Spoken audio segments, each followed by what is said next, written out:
Bonjour, dans la vidéo suivante, nous allons voir comment créer un incident.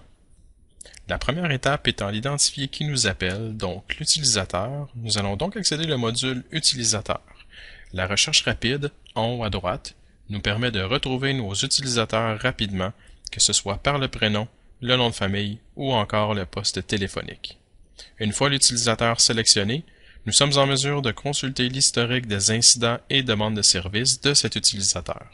Par exemple, dans un cas où nous voudrions faire le suivi d'une requête existante ou de consulter la liste des équipements.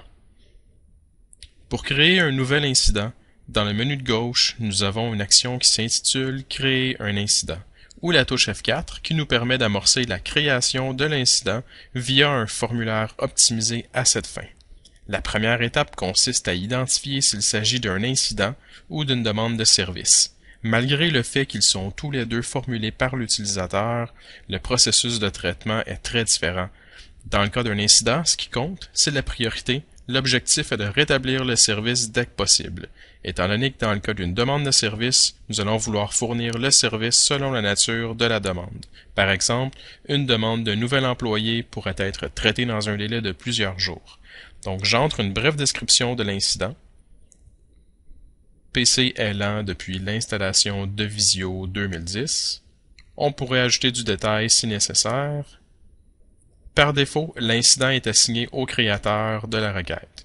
Vous pouvez voir le centre de service Montréal, mais nous pourrions soit sélectionner un autre centre de service ou tout simplement un groupe.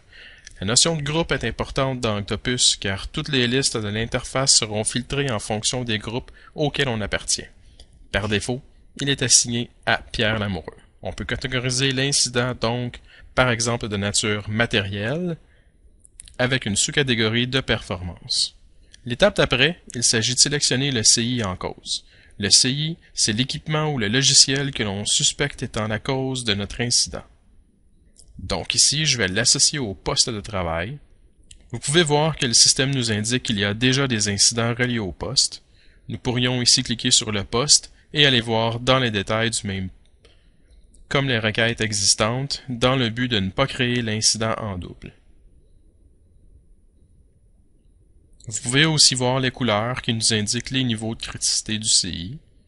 Nous aurions aussi pu l'associer à un logiciel qui est contenu sur le poste, qui serait une autre façon de l'associer au CI en cause. Nous pouvons spécifier le service de TI affecté dans le cas où nous avons un catalogue de services, le site, l'impact urgence qui dérive la priorité. Par exemple, impact bas avec une urgence normale va nous donner une priorité basse.